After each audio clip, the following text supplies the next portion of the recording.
바로. 자, 오늘은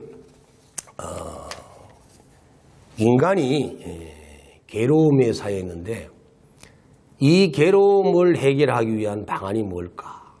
또 일체 중생이 성불을 해야 하는데 이 성불을 하는 이 방법이 무엇일까? 이 청정법신 비로자나불께서는 삼라만상 두두물물을 통해서 이미 말없는 설법을 하고 계시고, 또 석가세존께서는 천백의 화신으로 이미 팔만대장경과 일체 중생들의 모습을 보이면서 이렇게 진리를 설파하고 계시지만은 우리는 이 무지한 무명업식으로 인해서 그 도리를 깨치지 못하고 있습니다. 그래서 오늘은 자성불을 찾아가는 길이라고 하는 주제를 가지고 여러분들과 함께 어떻게 하면 이 고통을 벗어나서 행복을 할 수 있는가 하는 문제를 같이 한번 느껴보는 시간을 가지려고 합니다. 그래서 세 가지 테마를 가지고 얘기하려고 하는데, 첫째는 부처님께서 이 땅에 오신 이유가 무엇일까?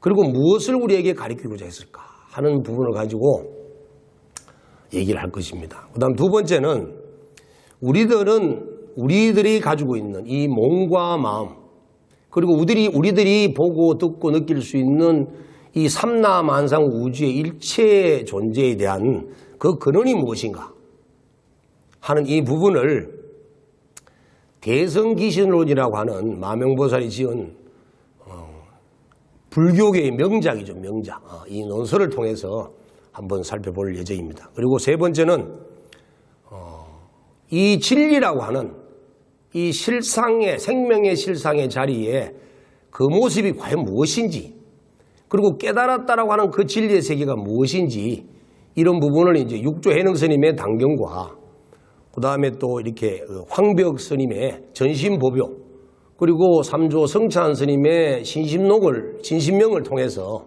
또 그리고 조사님들 어록을 통해서 한번 대답을 한번 찾아보고자 합니다. 그런 세 가지 테마를 가지고 여러분들에게 설명을 할 테니까, 비록 좀 딱딱하고 좀 난해하고 또 어려운 그 개념적인 용어가 있다 하더라도 아시는 척 하시고, 아시는 척 하면 깨달아지는 거니까 그렇게 좀 받아들여졌으면 고맙겠습니다. 너무 딱딱하면 이렇게 머리에 지가 나고 어깨가 경직되어서 이렇게 말초신경들이 스님의 마음을 이렇게 이심저심하지 못해요. 그러니까 이완을 하시는 게 중요합니다.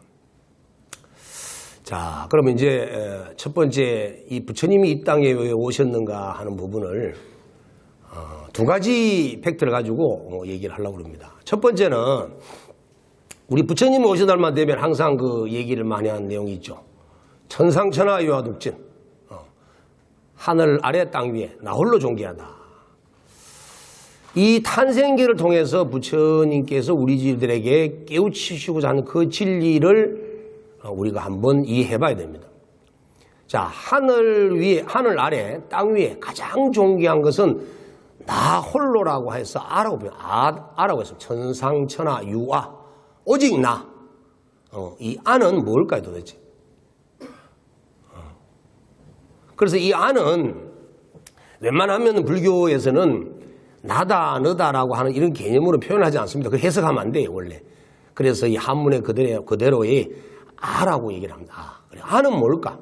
그건 이제 소위 이제 우리들 지금 이렇게 육신을 끌고 왔듯이 우리가 지금 이렇게 갖고 있는 이 몸뚱아리의 나, 그리고 너, 이런 개념의 나가 아니에요.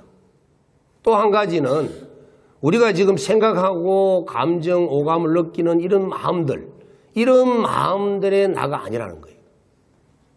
만약에 우리 몸이 하늘 아래 땅 위에 제일 존귀하다고 한다면 말이 안 되죠. 부모님도 계시고 형도 있고 선생님도 계시고 한데, 그래서 그런 뜻이 아니고, 또 그 다음에 우리가 생각, 번뇌, 망상을 일으키는 이 마음을 만약에 천상천하 유호독진이라고 했다면 그것 또한 부처님이 참뜻은 아니라고 생각이 듭니다.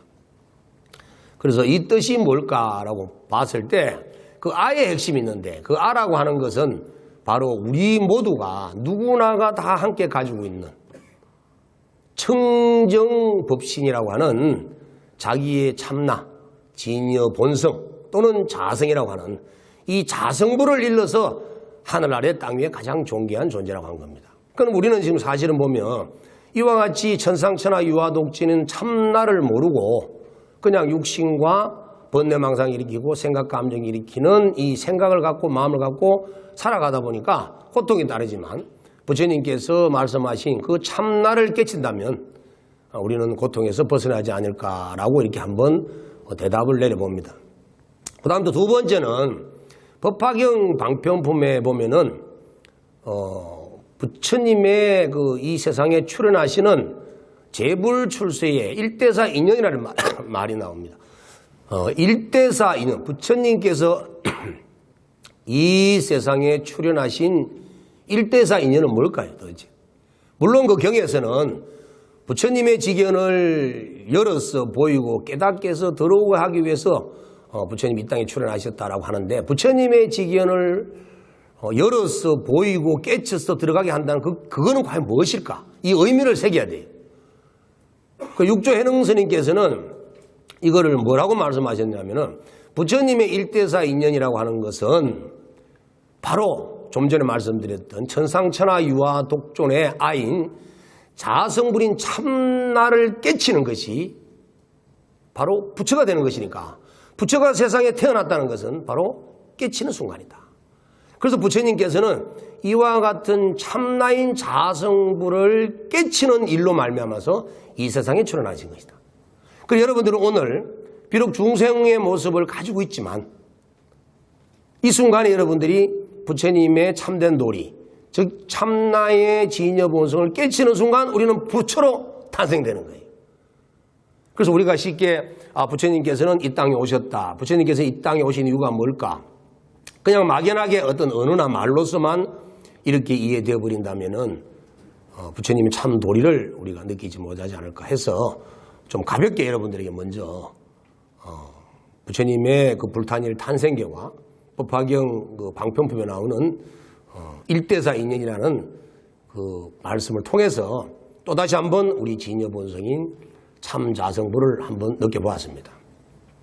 자, 그러면 이 몸과 우주와 몸과 우주는 둘이 아니죠. 불교계에서는 이 인간관이 공통적 인간관이 색수상행식이라고 그러잖아요.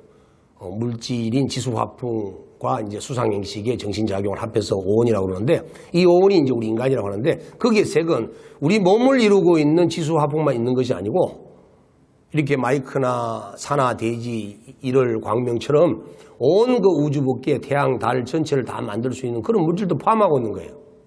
그 색이라는 말에는. 그래서 이 몸과 우주, 이 물질인 몸과 우주, 그리고 내 마음의 근원은 무엇인가? 그래서 우리가 지금 어릴 때 어머니 뱃속에서 태어나서 막상 보고 나니까 세상을 보기 시작하니까 원래 세상이 이미 존재하는 것처럼 보이잖아요. 그래서 초기 불교에는 이제 아공, 나는 지수화풍 또 수상행식이라고 하는 오온으로 이루어져 있는 존재이기 때문에 공하다 해서 아공은 체득이 돼요. 그렇지만 이 몸은 아공이고 내 마음도 아공이지만 우리가 보고 듣고 있는 일체 대상 경계는 영원히 존재하는 법이라고 하는 진리는 영원히 존재하는 이런 그 대상의 실체가 영원히 존재하는 법이 있다라고 하는 생각을 관념을 가져버린 거예요. 그래서 초기 불교의 수행자들의 마음의 관념은 아공 법류입니다. 나는 공했지만 우리가 보고 듣고 느끼는 이 세상의 법은 법계는 영원히 있는 것이다. 이렇게 받아들였지만 대성불교에 오게 되면은 아공, 법도 공하돼서 법도 공한 세계를 깨닫게 됩니다. 그래서 오늘 여기서 지금 얘기하고 있는 내 몸과 바깥 현상 경계와 내 마음의 근원은 무엇이냐? 이걸 이제 우리가 쉽게 하면 그럼 아공 북공이니까 통밥제 가지고 그럼 공이겠네. 이렇게 생각을 할 수도 있습니다. 그런데 공이라고 얘기를 하면 너무나 답이 되질 않아요. 공은 너무나 막연하잖아요. 근데 그건 공이라고 하지 않습니다. 우주의 근원은 원래 우리의 몸과 마음의 근원은 광명입니다. 광명. 그래서 이 광명을 법체라고 하고 법신이라고 하고 또 진리라고 합니다. 이걸 또 자성이라고 하고 불성이라고 하고 부처라고 하고 또 대성기실론에서는 이걸 일심이라고 합니다. 어떻게 이런 불렸던 간에 이것은 바로 우주의 근원이면서도 내 육체의 근원이면서도 내 마음의 근본 자리라는 겁니다. 이 근본 자리의 당체라고 할 수 있는 이 광명을 우리가 보지 못하면 우리는 미혹해서 계속 끝없이 태란습파 사생육도 세계의 윤회를 벗어나지를 못합니다. 그런데 그것을 보면, 그것을 깨달으면 그걸 성불이라고 하는 거예요.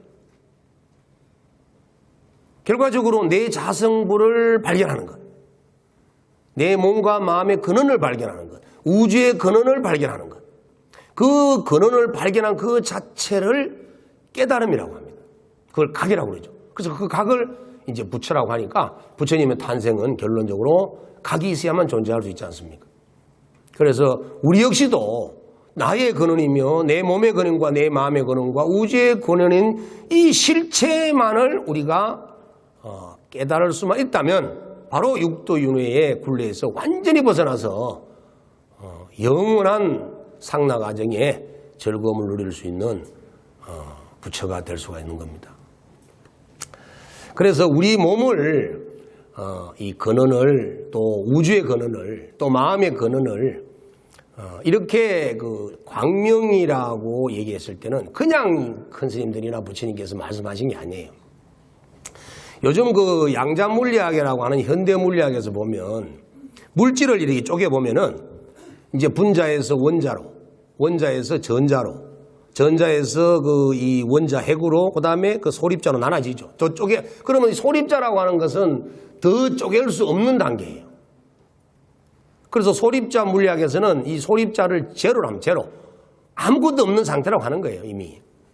그래서 이제 바깥 경계 우리가 보고 있는 뭐 그것이 산이 됐든 바다가 됐든 태양이 됐든 뭐 태양계 우주계 할 것 없이 모든 일체 대상은 우리 눈으로 보이는 거예요. 이 대상은 전부 제로라는 거예요. 텅 비었다는 거예요.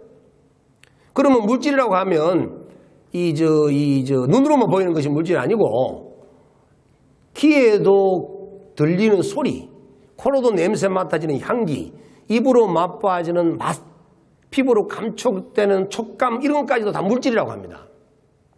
물질이라고 하는 것은 어떤 형태를 가지고 있고 그 다음에 이것이 내 마음을 장애를 시키고 있기 때문에 그래서 전문적인 용어로 질애라고 하는데 이 질애를 가져야만 물질이라고 해요. 그런데 그 물질은 우리가 보는 것만 장애를 일으키는 것이 아니고 듣고 냄새 맡고 맛보는 장애를 일으키죠. 그리고 어쨌든 이 바깥 경계인 형색과 그 다음에 소리와 향기와 맛과 촉감은 전부 다 이제 텅 비었다. 그리고 우리 몸도 들여다봐도 우리 몸도 이미 텅 비었잖아요. 우리 몸을 마지막까지 이제 되돌려 보면 지금 이제 지구가 탄생되고 인간이 탄생된 시간, 우주의 탄생 137억 년을 거슬러 올라가면은 이 47억 년만 거슬러 올라가 버리면은 이미 우리는 아무것도 태어남이 없는 상태죠. 왜냐하면 10억 년 이후라야 이제 세포가 탄생되니까. 이해 법문을 안 들으셨는 모양이네. 이해 법문 들으시면 이제 이 얘기를 잘 아실 거예요. 그래서 더 근원으로 가버리면은 우리 몸도 실체는 공하다는 겁니다. 없다는 거예요.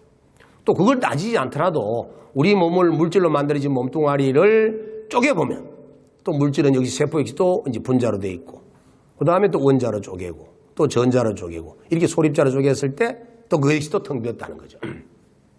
그래서 이 몸과 마음은 텅 비었는데 몸과 우주는 텅 비었는데 우리 마음 역시도 따져보면 전부 다 이렇게 어떤 감촉하는 느낌 이후에 접촉하는 육근이 접촉하는 느낌 이후에 생기는 하나의 이 분별 망상이기 때문에 그 실체가 없는 거예요. 그래서 몸도 공하고 텅 비었고 우주도 텅 비었고 또 내 마음도 텅 비었는데 텅 비었다라고 하니까 마치 우리가 저 하늘에 보고 있는 허공 공간처럼 이렇게 공간의 공을 생각해서는 안 된다는 겁니다. 그래서 우주를 만들었던 근본 자리에 텅 빈 곳에 우리 몸을 만들고 우리 마음을 만들었던 텅 빈 곳의 그 자리는 오직 광명뿐이라는 거예요. 광명. 자, 그러면 이 광명으로 이루어져 있는 나의 참나인 이 법신을 왜 우리는 보지 못할까? 우리는 왜 깨닫지 못할까? 간단한 이치입니다. 간단한 이치. 오늘 여러분들께서 이렇게 해운대 오셨으니까 나중에 가실 때 꼭 바닷가를 한번 보고 가세요. 아주 아름다운 곳이고 전 세계 유명한 휴양지 중에 하나입니다. 그리고 해운대 와서 바닷가를 못 보고 가시면 또 억울하죠. 그래서 바닷가에 가보시면 그 파도가 있습니다. 파도가 일어날 때는 그 바람이 불면 물결이 일어나죠. 또 그뿐만 아니고 그 바다 속에 밀물과 설물이라고 하는 물의 이 흐름의 변화가 있기 때문에 또 물결이 일어납니다. 그렇게 물결이 일어난 상태가 파도가 있는 상태가 되면 여러분들의 얼굴을 거기 비춰보면 얼굴이 잘 나타나나요? 하늘의 구름도 안 비치고 푸른 하늘도 안 비치고 달도 안 비치고 태양도 안 비쳐요. 왜? 물결 때문에. 그런데 만약에 어느 신통한 능력을 가진 분께서 해운대 바닷물을 얼음 땡 하고 이렇게 멈춰버렸어. 그러니까 물결이 전혀 일어나지 않고 파도가 전혀 일어나지 않는 아주 이렇게 맑은 명경과 같은 거울 상태가 된다면 여러분들의 얼굴뿐만 아니라 하늘의 모습들도 환히 비추겠죠. 그와 마찬가지예요. 파도가 있으면 물결이 일어나면은 다른 대상을 비추어 담을 수가 없듯이 또 거울에 때가 끼면은 사물을 제대로 비출 수가 없듯이 우리의 마음 역시도 분별하거나 이렇게 생멸, 일어났다가 사라졌다가 일어났다가 사라졌다 이렇게 요동을 치는 마음이 일어나게 되면 바다의 파도처럼 어떠한 사물을 진실된 모습을 비출 수가 없다는 거예요. 그래서 완전하게 바닷물을 딱 얼음 땡같이 멈추는 것처럼 우리의 마음도 분별망상이 일어나지 않는 요동치지 않는 얼음 땡으로 만드는 상태를 대원경지라고 합니다. 유식학에서 대원경지. 하나의 큰 거울이 맑아서 온갖 지혜가 드러나는 것 같다. 그리고 바다가 맑아지고 깨끗해지고 거울같이 되어서 온 우주 법계를 다 담는 상태를 해인산매라고 합니다. 그 산매 중에 최고의 산매죠. 이처럼 우리 마음 역시도 물결만 일어나지 않도록 생멸하는 마음만 멈춰버리고 분별망상만 일으키지 않는다면 우리 마음은 바로 광명법신인 자성을 바로 볼 수가 있다는 겁니다. 그런데 우리는 벌써 예로부터 끝없이 분별망상을 일으키는 조건을 가지고 있죠. 바다를 가만히 들여다보면 제가 이거는 이제 어제 목욕탕에서 느낀 거예요. 욕탕에 가만히 앉아있는데 욕탕이 가만히 있는 물이 가만히 있는 것이 아니고 물결이 움직여요. 아, 그렇구나. 나는 바람만 불어서 파도가 일어나는 줄 알았는데 그 물 속에는 온도 변화나 기류의 변화에 따라서 물이 밀물과 설물의 이 조류에 의해서 물이 움직이더라는 거예요. 그래서 물이 이제 살아있는 생명체가 되겠죠. 그처럼 우리 마음은 한 찰나도 한순간도 가만히 있지를 못하고 안에서는 안에서대로의 의식이 일어나고 또 눈, 귀, 코, 혀 등 감각기관은 바깥 대상을 보면서 분별하면서 또 마음을 일으키고 그까지만 있는 줄 알았는데 또 무의식 속에는 내 자신도 억제하지 못하는 뭔가의 마음이 또 일어난다는 거예요. 이렇게 해서 내 마음은 얼마나 요동치고 있느냐 보니까 부처님은 찰나간의 마음이 요동을 친다 하셨어요.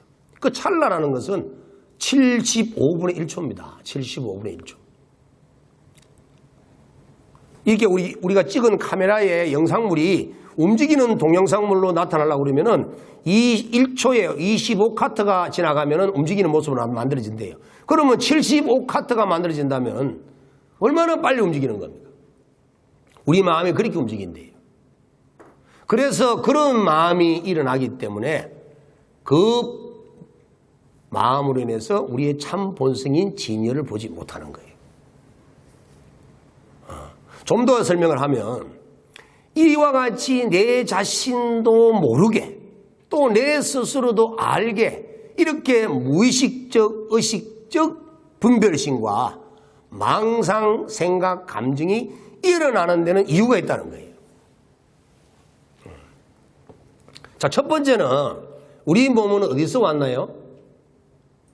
어머니, 아버지를 통해서 왔죠. 또 어머니, 아버지는 또 윗대의 어머니, 아버지를 통해서 왔습니다. 한 대를, 1대를 30년으로 본다면 30대만 거슬러 올라가면 3, 3은 9, 900년, 거의 1000년이 되겠죠. 그래서 나를 낳아준 부모님을 근간으로 바탕으로 해서 30대만 거슬러 올라가게 되면 900년, 1000년 동안에 우리는 20억이라고 하는 조상님들을 두고 있는 거예요. 30대만 올라갔는데도. 자, 그러면 그 20대 전에 그 할아버지는 19대 할아버지에게 DNA를 준 거예요. 복제를 해놨다는 겁니다. 유전 정보를 주는 거예요. 그럼 19대는 18대에게. 이렇게 해서 오늘날 내 몸에는 20억이라고 하는 수많은 조상님들의 DNA를 머금고 있는 세포를 가지고 있습니다. 자, 그러다 보니까 내 혼자라고 하는 내 입장에서만 본다 하더라도 내가 가지고 있는 전생의 업력과 지금 현재 내가 일으키고 있는 분별망상에 훈습된 습기들이 너무너무 많은데 그러면 2억이라고 하는 수많은 조상님들의 습기를 내가 다 머금고 있다 보니까 내 습기가 얼마나 많아지겠어요?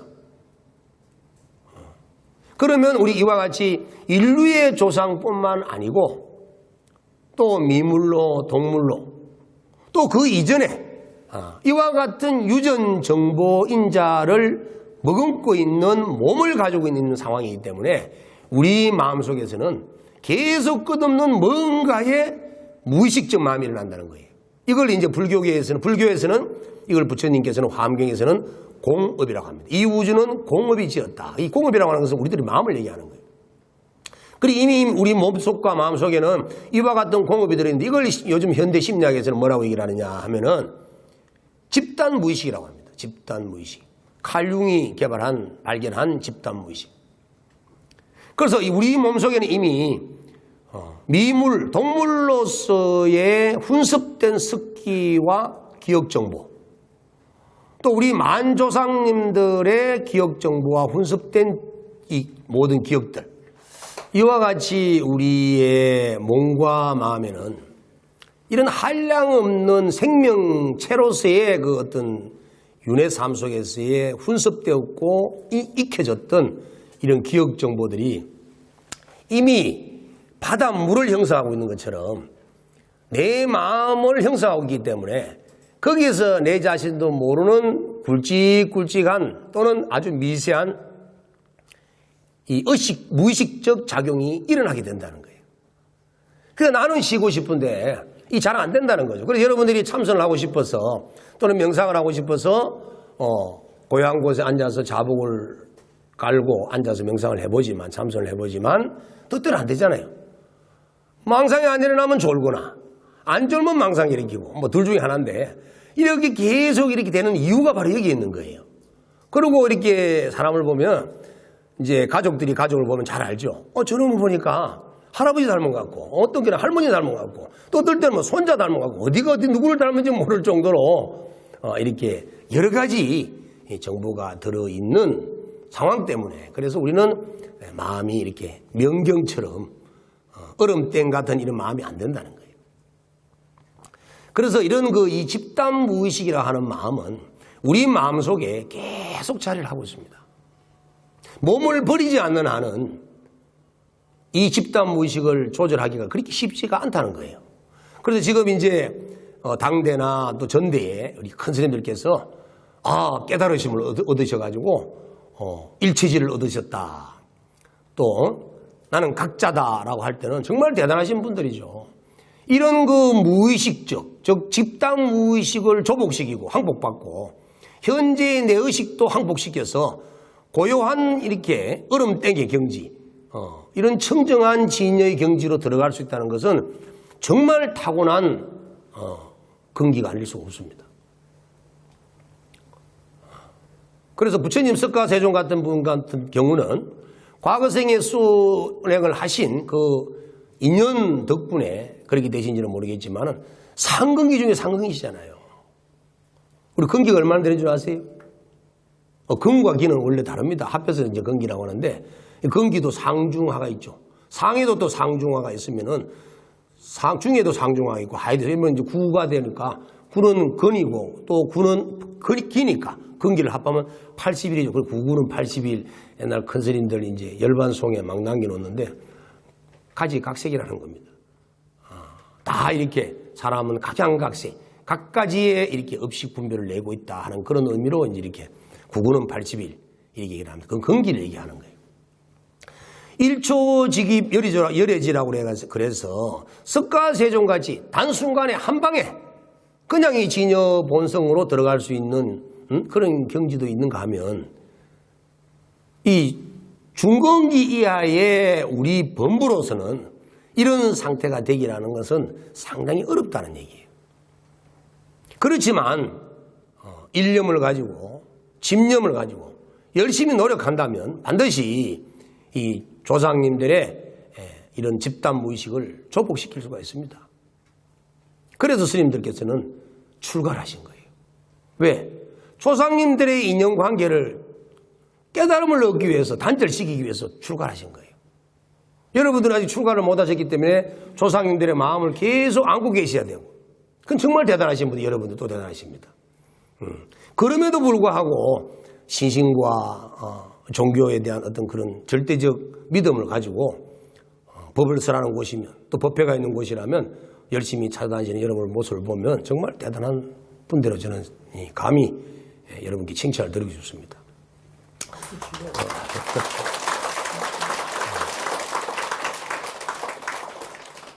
이런 집단 무의식이 또 나의 현재 의식이 일어나고 있는 상태가 되면 어떤 상태가 발생이 되느냐 하면은 이거를 다른 비유가 많겠지만 제가 청정한 하늘과 한여름에 사여져 있는 구름 이 두 가지를 가지고 한번 여러분 이해를 도와드릴까 합니다. 이 청정한 하늘은 원래 끝없이 맑은 티끌없는 하늘이지만 그 속에는 땅에서 올라간 물질들 또는 기체들에 의해서 이래서 대기가 형성이 되어서 구름이 만들어지죠. 그 구름은 본래 있었던 것은 아니에요. 실제로 지구가 만들어지고 난 이후에 지구에 물이 생기고 그리고 기체가 생겨서 대기가 만들어진 거예요. 실제도. 그래서 원래 청정한 하늘에는 이와 같은 구름이 없다는 겁니다. 그런데 어쨌든 대지에서 땅에서 지구에서 올라간 물질들이 사이에서 돌아다니고 있는 저 기체와 고체와 액체의 덩어리를 우리는 구름이라고 하는데 그 구름은 어디를 의지를 하고 있느냐 하면은 청정한 하늘을 의지를 하고 있습니다.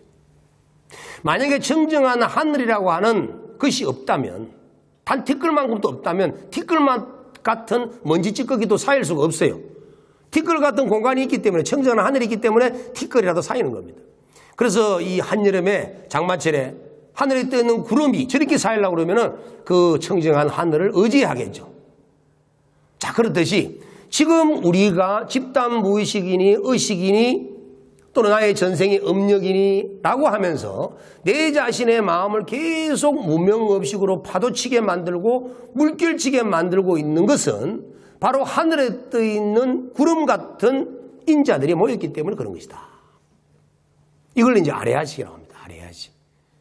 유식학에서 말하고 있는 8가지 마음 중에 맨 마지막 마음인 8번째 마음, 아레아식이라고 합니다. 그런데 이 아레아식이 존재하려고 그러면 아까도 말씀드렸지만 청정한 하늘이 있어야만이 가능하다는 거예요. 그래서 구름이 있다라고 하는 것은 청정한 하늘과 함께하고 있다. 그림이 있다라고 한다면 그림을 그려내는 종이가 있다는 거예요. 밑바닥에. 그와 마찬가지 우리가 분별망상을 일으키고 물결치는 무명의 업식이든 집단 무의식이든 나의 업력이든 뭔가의 의식이 일어난다는 얘기는 청정한 진여 본성이 있기 때문에 일어나는 거예요. 이와 같이 하늘에는 청정한 하늘과 구름이 둘이 상존하고 있듯이 우리라고 하는 마음에도 진여 본성인 참마음과 이 업력이라고 하는 때 묻은 마음이 이렇게 함께 사해져 있는 것입니다. 이것은 영원히 함께 한다라고 해도 틀린 말은 아닐 겁니다. 이것이 공존한다는 거예요. 그래서 청정 하늘에는 반드시 이 아래아식과 같은 구름 덩어리가 있고 구름 덩어리라고 하는 아래아식 속에는 이 청정한 하늘이 청정한 진여 본성이 함께하고 있기 때문에 우리 마음은 이중성을 갖고 있는 겁니다. 그래서 우리가 본래 청정한 하늘과 같은 청정한 마음만을 가지고 있는 상태라고 한다면 우리의 마음에 분별이 일어나지 않습니다. 그렇지만 또 우리가 분별이 일어나는 마음을 가져서 분별망상을 한다라고 할 때 분별망상을 내는 마음과 함께 청정한 진여본성이 항상 함께하고 있는 거예요. 그래서 대성기실론에서는 일심이문으로 이것을 표현하고 있습니다. 우리의 한바탕 한 마음 속에는 이렇게 진여문, 전혀 물들지 않는 청정한 마음과 그 다음에 생멸문, 분별망상 일으키는 생멸하는 문, 이 두 가지로 마음을 표현하고 있습니다. 지금 만약에 우리가 얼음땡같이 마음의 동요가 전혀 일어나지 않고 청정하고 진여 본성의 마음 그대로로 간다면 우리 삶이 재미가 있을까요? 없을까요? 재미가 없지. 이 본문을 들어도 뭐 또 거울같이 대하고 있을 건데 뭔 재미가 있겠어요? 맛있는 걸 먹어도 맛있는 줄 모르고 또 좋은 모습을 보고 좋은 소리를 들어도 좋고 나쁜 줄 모른다면 삶에 재미가 없는 거예요. 그래서 이것이 잘못된 게 아니라는 거죠. 이것이 이런 이 감정 오감을 느낄 수 있는 이런 생멸하는 마음이 있는 반면에 청정한 나의 본 마음을 우리는 망각하고 살기 때문에 이게 문제라는 거예요. 지금. 그래서 태어날 때부터 나는 중생이구나, 나는 업이 많은 중생이구나, 나는 안 되는갑다, 포기해야지, 이런 마음이 드는 거는 자기의 참모습을 모른다는 거예요. 그래서 우리의 인간의 마음은 누구나와 같이 두 가지 마음을 가지고 있는 이중성을 가진 한 마음을 갖고 있기 때문에 이 두 가지 마음의 특성을 반드시 알아야 된다는 거예요. 그래서 나의 무의식 속에 들어있는 집단 무의식이나 또 나의 음력인 아래아식이나 이 모든 것들은 나를 계속 이렇게 파도를 치듯이 분별망상을 일으키는 그런 작용을 하겠지만 내 참마음의 진여본성은 항시라도 그 마음을 원래 상태로 되돌려서 멈추게 하는 노력을 하고 있다는 거예요. 그래서 뭔가 우리가 필요한 일이 있어가지고 바가지를 가지고 물을 막 담거나 물건을 막 담아서 어느 그릇에 담았다면 다 쓰고 나면 바가지를 어떻게 하나요? 손에 들고 있나요? 내려놓죠? 나오면 되는 거예요. 그런데 우리 마음은 생각하고 감정 느끼고 분별하는 이런 망상을 피우는 마음이지만 온갖 번뇌를 일으키는 마음이지만 희노애락을 일으키는 감정이지만 이 마음을 쓰고는 바가지 놓듯이 내려놓으면 되는데 내려놓는 것이 원래 진여본성으로 돌아가는 길이야. 그런데 왜 마음을 잘 쓰고는 끝까지 그걸 붙잡고 있냐는 거예요. 찌개를 지고 가는 사람이 일 다 마쳤으면 찌개를 내려놓으면 될 긴데 왜 일 다 했는데도 불구하고 그 찌개를 짊어지고 방에 가서 자려고 하냐면 침대에 들어가가지고. 여러분이 똑같은 짝이에요. 우리가 이렇게 이중성의 마음을 갖고 있기 때문에 이 마음이라고 하는 신통명이 있는 것이고 정말 대단한 것이고 우리가 부처가 될 수 있는 마음인 것이지 만약에 우리 얼음땡 같은 마음만 있다면 정말 재미가 없을 거예요. 나도 안 태어나고 싶어 그러면. 태어났다면 이 마음도 저 마음도 두 개 다 써야 될 거 아니에요. 그래서 화를 냈어. 성질이 났어. 그럼 화를 내가지고 막 인상을 쓰든지 고함을 지르든지 했다면 했으면 놔야지. 바가지 놓듯이 내려놓으면 되는 거예요. 또 뭔가를 계산할 일이 있어가지고 계산을 열심히 했으면 내려놓으면 되는 거예요. 왜 책상에 있는 계산기는 쓰고는 다 쓰고 나면 내려놓으면서 왜 내 마음은 쓰고는 안 내려놓느냐는 거예요. 이 두 마음은 영원히 함께합니다. 그래서 계속 무의식적인 의식적인 이런 파도 치는 마음으로 인해서 우리는 요동을 치기 때문에 마치 물결 치는 파도가 하늘을 비출 수 없듯이 우리 진여 본성을 깨달을 수 없는 것처럼 우리 마음이 계속 요동치기 때문에 진여 본성을 알지 못하지만 눈으로 볼 수 없고 귀를 들을 수는 없지만 우리가 요동을 했던 이 마음을 내려놓기만 한다면 그 순간 바로 진여 본성이 항상 드러나서 청정한 광명의 법신을 비추고 있다는 겁니다.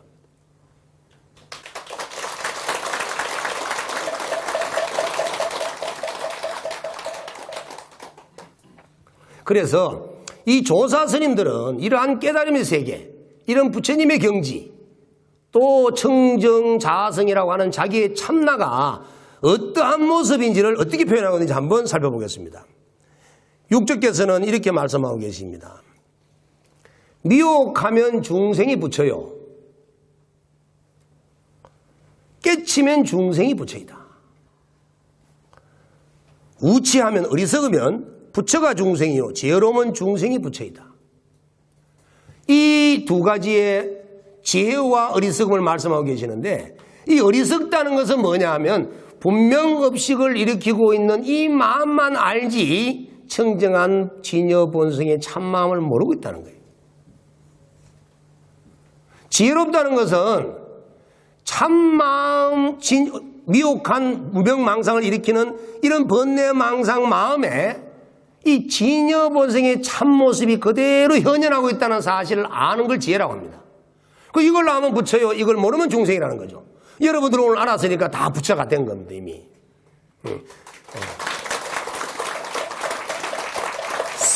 쓰고는 놓아라. 쓰고는 놓아라. 이 몸뚱아리도 때가 다 되면 쓰고는 놓고 가면 될 걸, 뭐 그래 집착을 해서 중음신이 돼가지고 구천을 맴도는 귀신이 되느냐. 놓고 또 가면 될 게 또 딴 생각이 일으키듯이 다른 몸 받으면 될 건데 뭘 그래 애착하냐는 거예요. 그래서 육조선님께서 그렇게 말씀하셨고, 또 기실론에 보게 되면은 마음의 본성은 항상 망념이 없는 무념이기 때문에 변하지 않는다. 이처럼 염을 떠난 마음을 청정심, 일심, 진여, 법신이라고 한다. 이렇게 했습니다. 자, 망념이 없는 무념. 망념은 뭐죠? 이런 생각, 저런 생각, 이런 감정, 저런 감정을 일으키는 걸 망념이라고 합니다. 무념은 뭘까요? 이런 생각, 저런 생각을 하지 않는 걸 얘기하는 걸 무념이라고 합니다. 망념과 무념은 지혜와 어리석음과의 차이고 부처와 중생의 차이예요. 분별을 했으면 놓아버리면 놓는 순간 항상 부처가 드러나잖아요.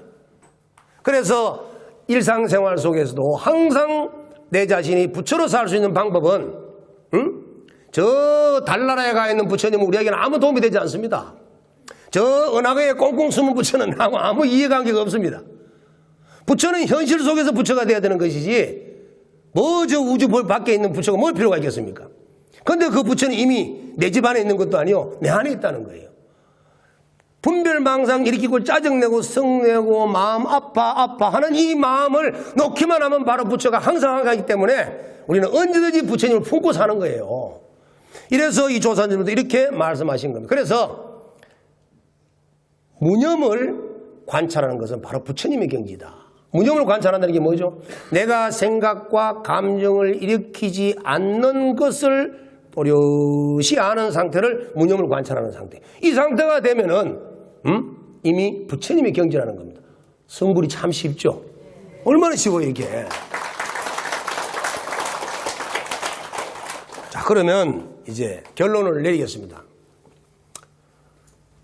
우리 중생들이 나의 참 본성인 청정광명의 진여 본성을 깨치지 못하고 보지 못하고 알지 못해서 윤회의 삶에 허덕이는 이유는 내 마음의 이중성을 인정 못했기 때문에 그런 겁니다. 내 마음의 이중성을 깨치지 못해 그런 것이다.